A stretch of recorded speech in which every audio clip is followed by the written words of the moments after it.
Chapter 8. Mina Murray's Journal. Same day, 11 o'clock p.m. Oh, but I am tired. If it were not that I had made my diary a duty, I should not open it tonight. We had a lovely walk. Lucy, after a while, was in gay spirits, owing, I think, to some dear cows who came nosing towards us in a field close to the lighthouse and frightened the wits out of us. I believe we forgot everything except, of course, personal fear, and it seemed to wipe the slate clean and give us a fresh start. We had a capital, severe tea at Robin Hood's Bay, in a sweet little old-fashioned inn, with a bow window right over the seaweed-covered rocks of the Strand. I believe we should have shocked the new woman with our appetites. Men are more tolerant, bless them. Then we walked home with some, or rather many, stoppages to rest, and with our hearts full of a constant dread of wild bulls. Lucy was really tired, and we intended to creep off to bed as soon as we could. The young curate came in, however, and Mrs. Westenra asked him to stay for supper. Lucy and I had both a fight for it with the dusty miller. I know it was a hard fight on my part, and I am quite heroic. I think that someday the bishops must get together and see about breeding up a new class of curates who don't take supper, no matter how they may be pressed to, and who will know when girls are tired. Lucy is asleep and breathing softly. She has more color in her cheeks than usual and looks, oh, so sweet. If Mr. Holmwood fell in love with her, seeing her only in the drawing room, I wonder what he would say if he saw her now. Some of the new women writers will someday start an idea that men and women should be allowed to see each other asleep before proposing or accepting. But I suppose the new woman won't condescend in future to accept. She will do the proposing herself, and a nice job she will make of it too. There's some consolation in that. I am so happy tonight because dear Lucy seems better. I really believe she has turned the corner, and that we are over her troubles with dreaming. I should be quite happy if I only knew if Jonathan— God bless and keep him. August 11th, 3 a.m. Diary again. No sleep now, so I may as well write. I am too agitated to sleep. We have had such an adventure, such an agonizing experience. I fell asleep as soon as I had closed my diary. Suddenly I became broad awake and sat up, with a horrible sense of fear upon me, and of some feeling of emptiness around me. The room was dark, so I could not see Lucy's bed. I stole across and felt for her. The bed was empty. I lit a match and found that she was not in the room. The door was shut, but not locked, as I had left it. I feared to wake her mother, who has been more than usually ill lately, so threw on some clothes and got ready to look for her. As I was leaving the room, it struck me that the clothes she wore might give me some clue to her dreaming intention. Dressing gown would mean house. Dress outside. Dressing gown and dress were both in their places. Thank God, I said to myself. She cannot be far, as she is only in her nightdress. I ran downstairs and looked in the sitting room. Not there. Then I looked in all the other open rooms of the house, with an ever-growing fear chilling my heart. Finally, I came to the hall door and found it open. It was not wide open, but the catch of the lock had not caught. The people of the house are careful to lock the door every night, so I feared that Lucy must have gone out as she was. There was no time to think of what might happen. A vague, overmastering fear obscured all details. I took a big, heavy shawl and ran out. The clock was striking 1 as I was in the crescent, and there was not a soul in sight. I ran along the north terrace, but could see no sign of the white figure which I expected. At the edge of the west cliff above the pier, I looked across the harbor to the east cliff, in the hope or fear, I don't know which, of seeing Lucy in our favorite seat. There was a bright full moon, with heavy black driving clouds, which threw the whole scene into a fleeting diorama of light and shade as they sailed across. For a moment or two, I could see nothing, as the shadow of a cloud obscured St. Mary's Church and all around it. Then, as the cloud passed, I could see the ruins of the abbey coming into view. And as the edge of a narrow band of light, as sharp as a sword cut, moved along, the church and the churchyard became gradually visible. Whatever my expectation was, it was not disappointed, For there, on our favorite seat, the silver light of the moon struck a half-reclining figure, snowy white. The coming of the cloud was too quick for me to see much, for shadow shut down on light almost immediately, but it seemed to me as though something dark stood behind the seat where the white figure shone, and bent over it. What it was, whether man or beast, I could not tell. I did not wait to catch another glance, but flew down the steep steps to the pier, and along by the fish market to the bridge, which was the only way to reach the east cliff. The town seemed as dead, for not a soul did I see. I rejoiced that it was so, for I wanted no witness of poor Lucy's condition. The time and distance seemed endless, and my knees trembled, and my breath came labored as I toiled up the endless steps to the abbey. I must have gone fast, and yet it seemed to me as if my feet were weighted with lead, and as though every joint in my body were rusty. When I got almost to the top, I could see the seat and the white figure, for I was now close enough to distinguish it even through the spells of shadow. There was undoubtedly something, long and black, bending over the half-reclining white figure. I called in fright, "Lucy! Lucy!" And something raised a head, and from where I was, I could see a white face and red, gleaming eyes. Lucy did not answer, and I ran on to the entrance of the churchyard. As I entered, the church was between me and the seat, and for a minute or so I lost sight of her. When I came in view again, the cloud had passed, and the moonlight struck so brilliantly that I could see Lucy half reclining, with her head lying over the back of the seat. She was quite alone, and there was not a sign of any living thing about. When I bent over her, I could see that she was still asleep. Her lips were parted, and she was breathing, not softly as usual with her, but in long, heavy gasps, as though striving to get her lungs full at every breath. As I came close, she put up her hand in her sleep and pulled the collar of her nightdress close around her throat. Whilst she did so, there came a little shudder through her, as though she felt the cold. I flung the warm shawl over her and drew the edges tight round her neck, for I dreaded lest she should get some deadly chill from the night air, unclad as she was. I feared to wake her all at once, so, in order to have my hands free that I might help her, I fastened the shawl at her throat with a big safety pin, but I must have been clumsy in my anxiety and pinched or pricked her with it, for by and by, when her breathing became quieter, she put her hand to her throat again and moaned. When I had her carefully wrapped up, I put my shoes on her feet and then began very gently to wake her. At first, she did not respond, but gradually she became more and more uneasy in her sleep, moaning and sighing occasionally. At last, as time was passing fast, and, for many other reasons, I wished to get her home at once, I shook her more forcibly, till finally she opened her eyes and awoke. She did not seem surprised to see me, as, of course, she did not realize all at once where she was. Lucy always wakes prettily, and even at such a time, when her body must have been chilled with cold, and her mind somewhat appalled at waking unclad in a churchyard at night, she did not lose her grace. She trembled a little and clung to me. When I told her to come at once with me home, she rose without a word, with the obedience of a child. As we passed along, the gravel hurt my feet, and Lucy noticed me wince. She stopped and wanted to insist upon my taking my shoes, but I would not. However, when we got to the pathway outside the churchyard, where there was a puddle of water remaining from the storm, I daubed my feet with mud, using each foot in turn on the other, so that, as we went home, no one, in case we should meet anyone, should notice my bare feet. Fortune favored us, and we got home without meeting a soul. Once we saw a man, who seemed not quite sober, passing along a street in front of us, but we hid in a door till he had disappeared up an opening such as there are here, steep little closes, or wens, as they call them in Scotland. My heart beat so loud all the time that sometimes I thought I should faint.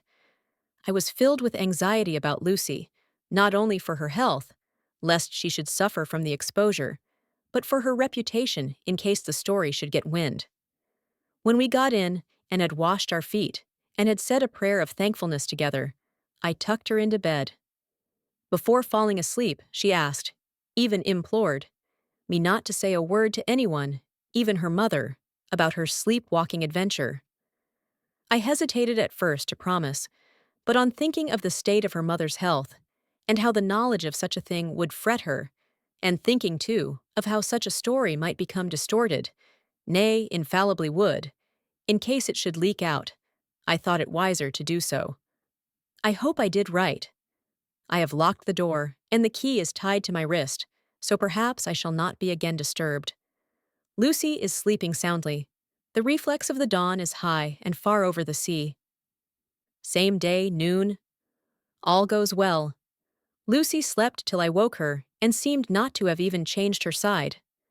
The adventure of the night does not seem to have harmed her. On the contrary, it has benefited her, for she looks better this morning than she has done for weeks. I was sorry to notice that my clumsiness with the safety pin hurt her. Indeed, it might have been serious, for the skin of her throat was pierced. I must have pinched up a piece of loose skin and have transfixed it, for there are two little red points, like pinpricks, and on the band of her nightdress was a drop of blood. When I apologized and was concerned about it, she laughed and petted me, and said she did not even feel it. Fortunately, it cannot leave a scar, as it is so tiny. Same day, night. We passed a happy day. The air was clear and the sun bright, and there was a cool breeze. We took our lunch to Mulgrave Woods, Mrs. Westenra driving by the road, and Lucy and I walking by the cliff path and joining her at the gate. I felt a little sad myself, for I could not but feel how absolutely happy it would have been had Jonathan been with me. But there, I must only be patient. In the evening, we strolled in the casino terrace and heard some good music by Spohr and Mackenzie, and went to bed early. Lucy seems more restful than she has been for some time, and fell asleep at once. I shall lock the door and secure the key the same as before, though I do not expect any trouble tonight. 12th August. My expectations were wrong, for twice during the night I was wakened by Lucy trying to get out. She seemed, even in her sleep, to be a little impatient at finding the door shut, and went back to bed under a sort of protest. I woke with the dawn, and heard the birds chirping outside of the window. Lucy woke too, and, I was glad to see, was even better than on the previous morning. All her old gaiety of manner seemed to have come back, and she came and snuggled in beside me and told me all about Arthur. I told her how anxious I was about Jonathan, and then she tried to comfort me. Well, she succeeded somewhat, for, though sympathy can't alter facts, it can help to make them more bearable. 13 August. Another quiet day, and to bed with the key on my wrist as before. Again I awoke in the night, and found Lucy sitting up in bed, still asleep, pointing to the window. I got up quietly, and pulling aside the blind, looked out. It was brilliant moonlight, and the soft effect of the light over the sea and sky, merged together in one great, silent mystery, was beautiful beyond words. Between me and the moonlight flitted a great bat, coming and going in great whirling circles. Once or twice it came quite close, but was, I suppose, frightened at seeing me, and flitted away across the harbor towards the Abbey. When I came back from the window, Lucy had lain down again and was sleeping peacefully. She did not stir again all night. 14 August. On the East Cliff, reading and writing all day. Lucy seems to have become as much in love with the spot as I am, and it is hard to get her away from it when it is time to come home for lunch or tea or dinner. This afternoon, she made a funny remark. We were coming home for dinner and had come to the top of the steps up from the West Pier and stopped to look at the view, as we generally do. The setting sun, low down in the sky, was just dropping behind Kettleness. The red light was thrown over on the East Cliff and the old Abbey, and seemed to bathe everything in a beautiful, rosy glow. We were silent for a while, and suddenly Lucy murmured as if to herself, "His red eyes again. They are just the same." It was such an odd expression, coming apropos of nothing, that it quite startled me. I slewed round a little, so as to see Lucy well without seeming to stare at her, and saw that she was in a half-dreamy state, with an odd look on her face that I could not quite make out. So I said nothing, but followed her eyes. She appeared to be looking over at our own seat, whereon was a dark figure seated alone. I was a little startled myself, for it seemed for an instant as if the stranger had great eyes like burning flames. But a second look dispelled the illusion. The red sunlight was shining on the windows of St. Mary's Church behind our seat, and as the sun dipped, there was just sufficient change in the refraction and reflection to make it appear as if the light moved. I called Lucy's attention to the peculiar effect, and she became herself with a start, but she looked sad all the same. It may have been that she was thinking of that terrible night up there. We never refer to it, so I said nothing, and we went home to dinner. Lucy had a headache and went early to bed. I saw her asleep and went out for a little stroll myself. I walked along the cliffs to the westward and was full of sweet sadness, for I was thinking of Jonathan. When coming home, it was then bright moonlight, so bright that, though the front of our part of the crescent was in shadow, everything could be well seen. I threw a glance up at our window and saw Lucy's head leaning out. I thought that perhaps she was looking out for me, so I opened my handkerchief and waved it. She did not notice or make any movement whatever. Just then, the moonlight crept round an angle of the building, and the light fell on the window. There distinctly was Lucy with her head lying up against the side of the windowsill and her eyes shut. She was fast asleep, and by her, seated on the windowsill, was something that looked like a good-sized bird. I was afraid she might get a chill, so I ran upstairs. But as I came into the room, she was moving back to her bed, fast asleep, and breathing heavily. She was holding her hand to her throat, as though to protect it from cold. I did not wake her, but tucked her up warmly. I have taken care that the door is locked and the window securely fastened. She looks so sweet as she sleeps, but she is paler than is her wont, and there is a drawn, haggard look under her eyes, which I do not like. I fear she is fretting about something. I wish I could find out what it is. 15 August. Rose later than usual. Lucy was languid and tired, and slept on after we had been called. We had a happy surprise at breakfast. Arthur's father is better and wants the marriage to come off soon. Lucy is full of quiet joy, and her mother is glad and sorry at once. Later on in the day, she told me the cause. She is grieved to lose Lucy as her very own, but she is rejoiced that she is soon to have someone to protect her. Poor dear sweet lady. She confided to me that she has got her death warrant. She has not told Lucy, and made me promise secrecy. Her doctor told her that within a few months, at most, she must die, for her heart is weakening. At any time, even now, a sudden shock would be almost sure to kill her. Ah, we were wise to keep from her the affair of the dreadful night of Lucy's sleepwalking. 17th August. No diary for 2 whole days. I have not had the heart to write. Some sort of shadowy pall seems to be coming over our happiness. No news from Jonathan, and Lucy seems to be growing weaker, whilst her mother's hours are numbering to a close. I do not understand Lucy's fading away as she is doing. She eats well and sleeps well, and enjoys the fresh air. But all the time the roses in her cheeks are fading, and she gets weaker and more languid day by day. At night, I hear her gasping as if for air. I keep the key of our door always fastened to my wrist at night, but she gets up and walks about the room and sits at the open window. Last night, I found her leaning out when I woke up, and when I tried to wake her, I could not. She was in a faint. When I managed to restore her, she was as weak as water, and cried silently between long, painful struggles for breath. When I asked her how she came to be at the window, she shook her head and turned away. I trust her feeling ill may not be from that unlucky prick of the safety pin. I looked at her throat just now as she lay asleep, and the tiny wounds seem not to have healed. They are still open, and if anything, larger than before, and the edges of them are faintly white. They are like little white dots with red centers.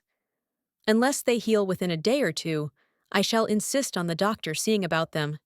Letter, Samuel F. Billington and Son, Solicitors, Whitby, to Messrs. Carter, Patterson and Company, London. 17 August.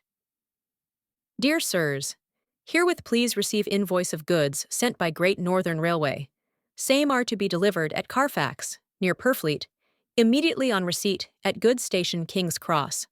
The house is at present empty, but enclosed. Please find keys, all of which are labeled.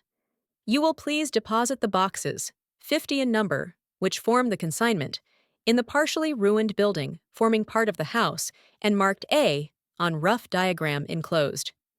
Your agent will easily recognize the locality, as it is the ancient chapel of the mansion. The goods leave by the train at 9:30 tonight and will be due at King's Cross at 4:30 tomorrow afternoon.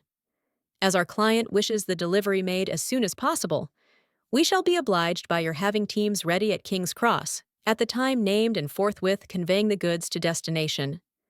In order to obviate any delays possible through any routine requirements as to payment in your departments, we enclose check herewith for £10, receipt of which please acknowledge.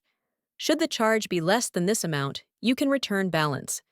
If greater, we shall at once send check for difference on hearing from you. You are to leave the keys on coming away in the main hall of the house, where the proprietor may get them on his entering the house by means of his duplicate key. Pray do not take us as exceeding the bounds of business courtesy in pressing you in all ways to use the utmost expedition. We are, dear sirs, faithfully yours, Samuel F. Billington and Son. Letter, Messrs. Carter, Patterson and Company, London, to Messrs. Billington and Son, Whitby. 21st August. Dear Sirs, we beg to acknowledge £10 received and to return check £1 17 shillings and 9 pence, amount of overplus, as shown in receipted account herewith. Goods are delivered in exact accordance with instructions, and keys left in parcel in main hall, as directed. We are, dear sirs, yours respectfully. Pro Carter, Patterson and Co. Mina Murray's Journal. August 18th. I am happy today and write sitting on the seat in the churchyard. Lucy is ever so much better. Last night she slept well all night and did not disturb me once. The roses seem coming back already to her cheeks, though she is still sadly pale and wan-looking. If she were in any way anemic, I could understand it, but she is not.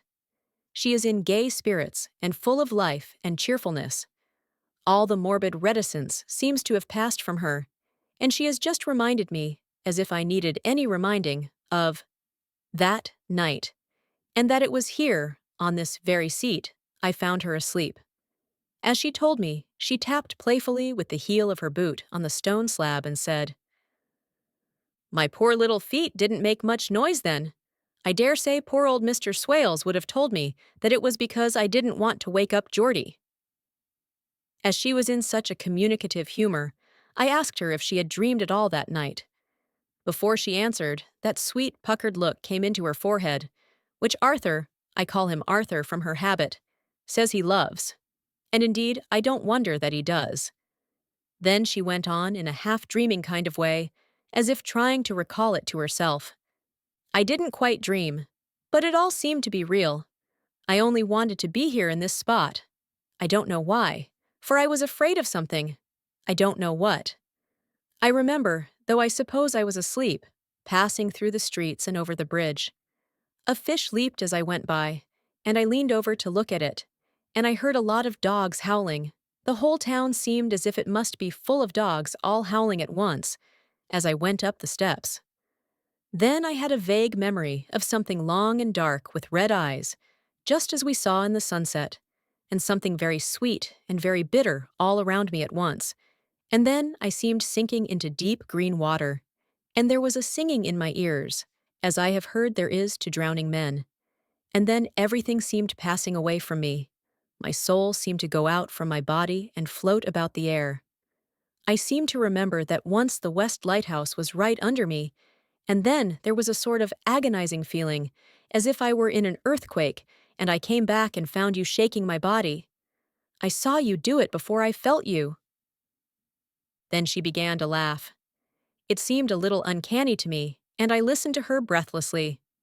I did not quite like it, and thought it better not to keep her mind on the subject, so we drifted on to other subjects, and Lucy was like her old self again. When we got home, the fresh breeze had braced her up, and her pale cheeks were really more rosy. Her mother rejoiced when she saw her, and we all spent a very happy evening together. 19 August. Joy, joy, joy! Although not all joy. At last, news of Jonathan. The dear fellow has been ill. That is why he did not write. I am not afraid to think it or say it, now that I know. Mr. Hawkins sent me on the letter, and wrote himself, oh, so kindly. I am to leave in the morning, and go over to Jonathan, and to help to nurse him if necessary, and to bring him home.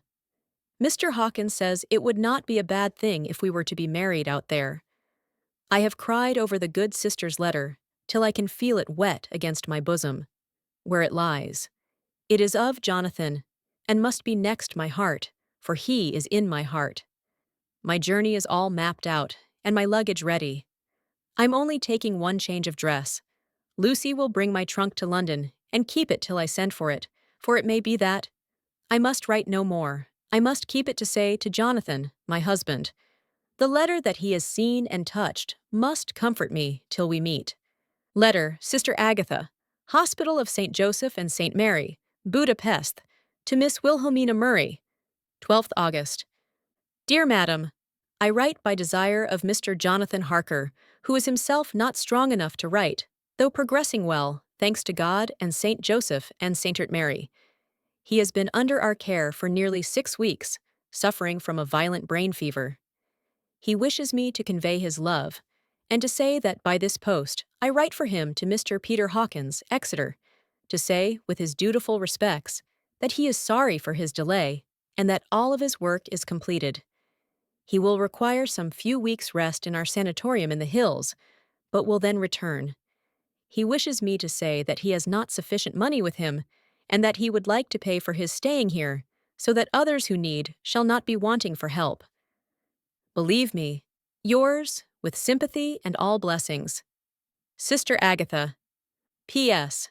My patient being asleep, I open this to let you know something more.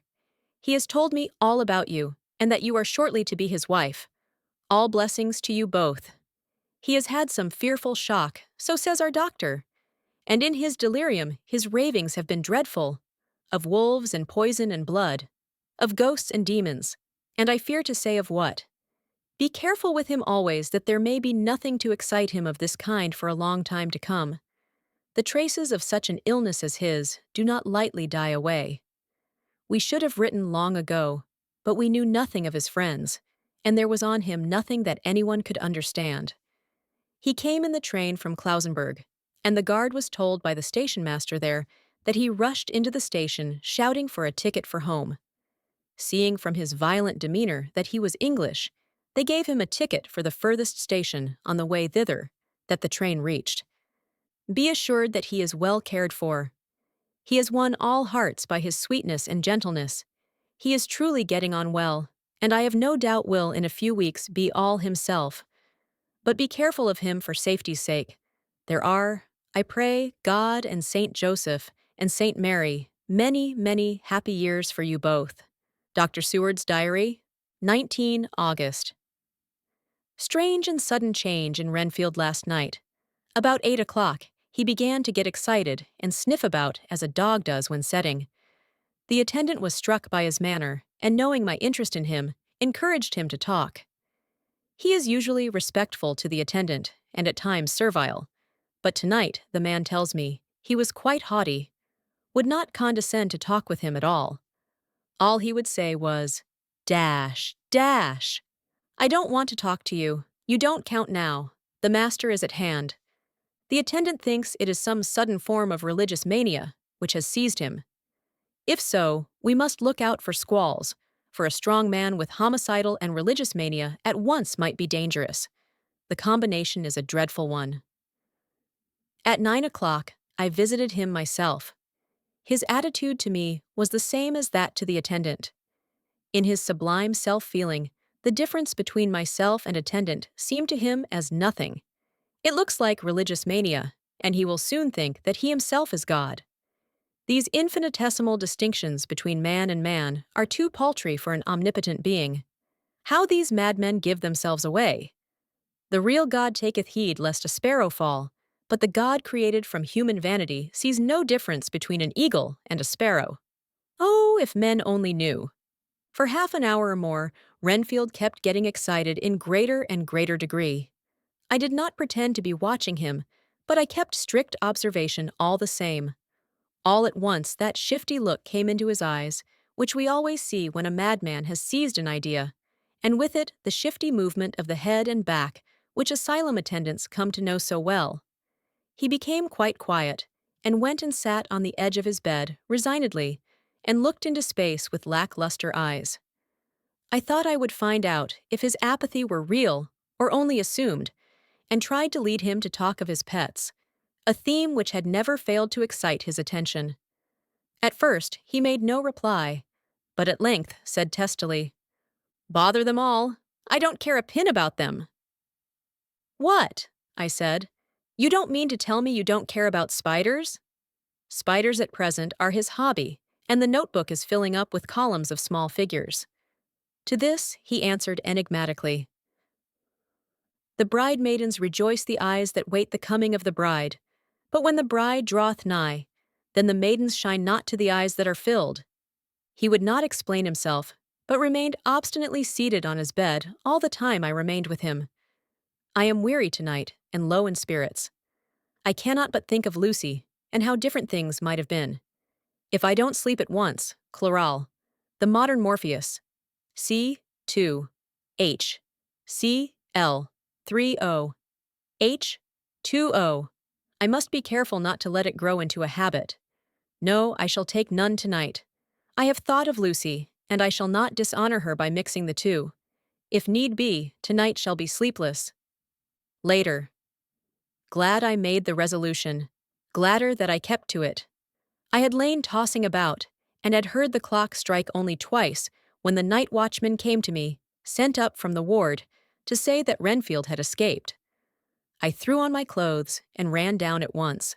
My patient is too dangerous a person to be roaming about. Those ideas of his might work out dangerously with strangers. The attendant was waiting for me. He said he had seen him not 10 minutes before, seemingly asleep in his bed, when he had looked through the observation trap in the door. His attention was called by the sound of the window being wrenched out. He ran back and saw his feet disappear through the window, and had at once sent up for me. He was only in his night gear and cannot be far off.